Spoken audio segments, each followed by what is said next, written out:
I think it's a foundational tool, a foundational AI tool to start the transformation of what instruction is doing and can do in your system. I think there's a lot of AI tools out there, but I think it's important to look at the role that they play in instruction and how quickly they can affect instruction. So it's going to take you a long time, like to get a teacher used to a broad sweeping AI tool and their ability to get good products out of it. One of the things we hear over and over for teachers is not another thing.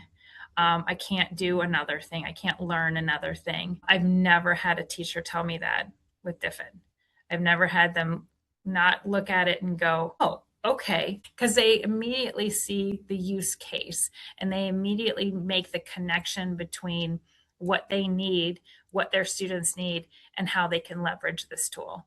There's no middle ground of, you get a lot of teachers, and it's not just people are like, oh, the old teachers don't want it. No, it's not. Sometimes it's the young teachers who are just like, I can't take the time. The learning curve is not going to be the payoff for me.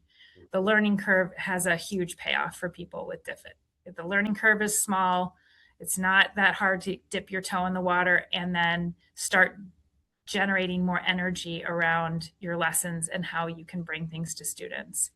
So to me, it's different in that respect. I don't need something that does everything.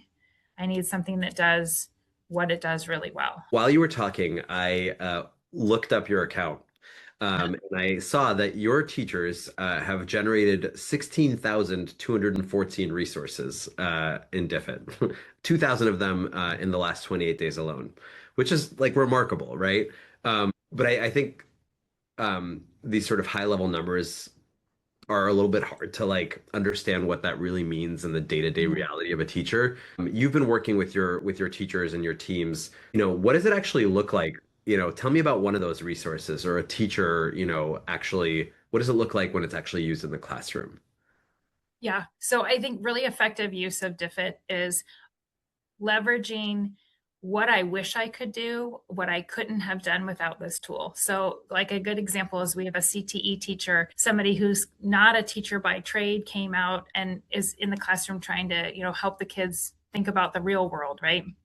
And all the materials that they've been given were from a curriculum, maybe it's 5 years old. Is it in line with what industry would want? But that teacher went in and she actually said she asked for a Rockford specific, an article about the history of some of the industrial complexes we have here in Rockford and some of the data around their sales and their different things. And so she could produce something that was very specific to what she wanted, very up to date, right there for her students, because how else was she going to do this? It's not something in the textbook, but it's something the kids are interested in. And it's a gap she's trying to fill for her students, because making work and work skills relevant right here and right now is not an easy thing to do with a curriculum that was published at any time past when you're trying to do it, right? Because it just becomes outdated, or it's not specific to the place that you're at. I think the other thing would be like more kind of a middle school thing is, yeah, we can generate word problems all day long in math. Can we make them as specific as what our kids need?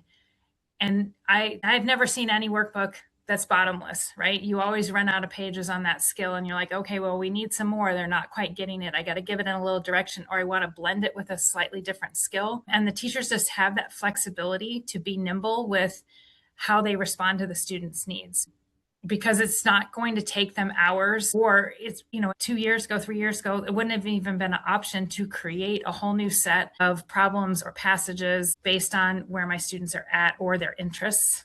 But that's the whole idea of AI, right? Like, what could we not do that now we can do? And it's totally amazing to transform our education rather than just keep doing the same thing.